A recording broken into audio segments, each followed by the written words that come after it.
standoff over the Strait of Hormuz just 24 hours after President Trump said this critical trade route was completely open. Iran shutting down the strait once again, already attacking 2 ships attempting to cross. Now, in response to Iran's announcement, the U.S. military saying it is preparing to begin boarding Iranian-linked vessels. As of right now, America's blockade still in place tonight. President Trump says the blockade will only end once a full peace agreement is reached. We're on the clock, meanwhile, with a fragile ceasefire just 3 days away from expiring. So far, the White House showing no signs of backing down. They've gotten away with murder for 47 years. They're not getting away with it anymore. You are looking live in Beirut, Lebanon, and just outside the White House tonight. Our NewsNation team coverage starting with Jessica Cartalia, who is in Qatar for us tonight. Jessica. Natasha, today Iran reclosed the Strait of Hormuz after announcing yesterday that it was open again to commercial traffic. Today, Iran reportedly fired on 2 ships to get them to turn around. And tonight, the Islamic Revolutionary Guard Corps is warning that any vessel violating order will be targeted.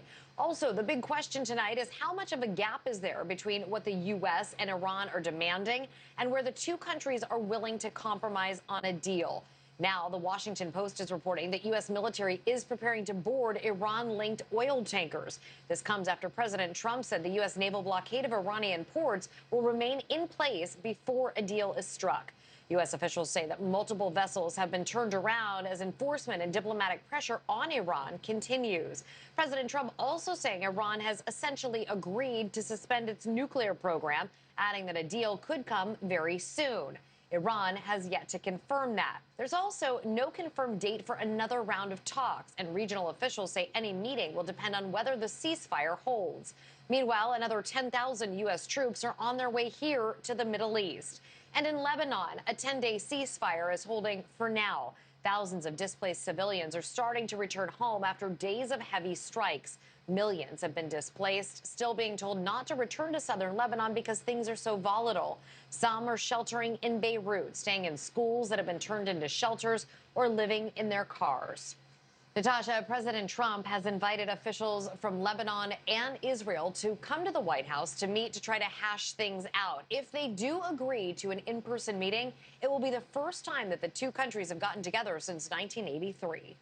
Jessica Cartalia with that. Thank you. Well, the ceasefire deadline between the U.S. and Iran just days away. President Trump says that if no deal is reached, quote, we'll have to start dropping bombs again.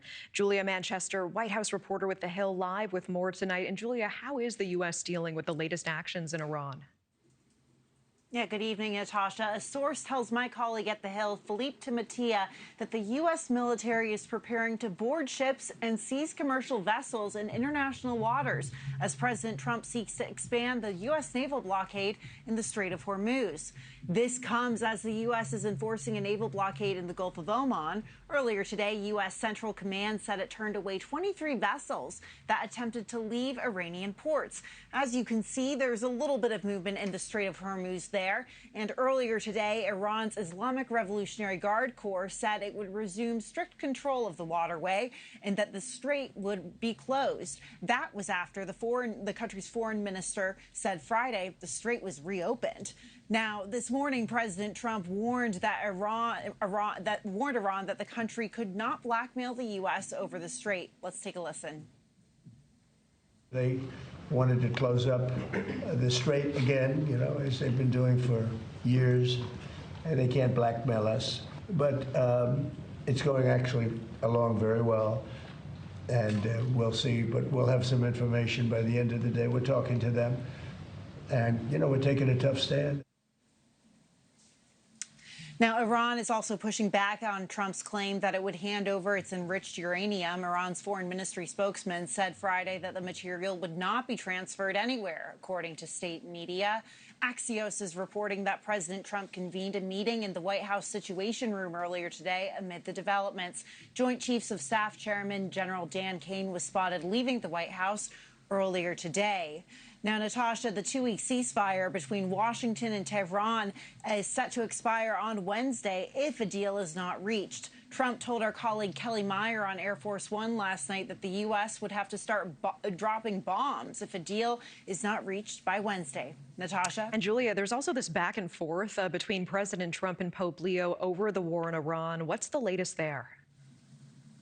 Yeah, that's right. Pope Leo is appearing to de-escalate his war of words with President Trump, telling reporters on the Papal plane on Saturday that he is not interested in debating the U.S. leader. The development comes after Trump told reporters here at the White House on Friday that he has nothing personal against the Pope and that he has a right to disagree with him. Last week, Trump lashed out at the Pope over his criticism of the U.S.'s war in Iran, calling Leo, quote, weak on crime and terrible for foreign policy. Earlier today, the Pope said coverage of a speech he gave in Cameroon earlier this week in which he said, quote, woe to those who manipulate religion, was prepared 2 weeks ago, well before the back and forth with Trump occurred. Here's what he had to say. At the same time, there's been a certain narrative that has not been accurate in all of its aspects, but because of the political situation created when on the first day of the trip, the President of the United States made some comments about myself. Much of what has been written since then has been more commentary on commentary, trying to interpret what has been said. It was looked at as if I was trying to debate, again, the president, which is not in my interest at all. And Natasha, Vice President J.D. Vance is praising the Pope's latest comments in an X post this evening, saying he is grateful for the pontiff's comments and that he will preach the gospel, which will inevitably, mean he will offer his opinion on moral issues of the day, and the president will apply those moral principles as well. Natasha? Julia Manchester, live at the White House. Thank you. Thank you for watching. Subscribe below and download our NewsNation app right now on your phone, and you will get fact-based, unbiased news for all Americans.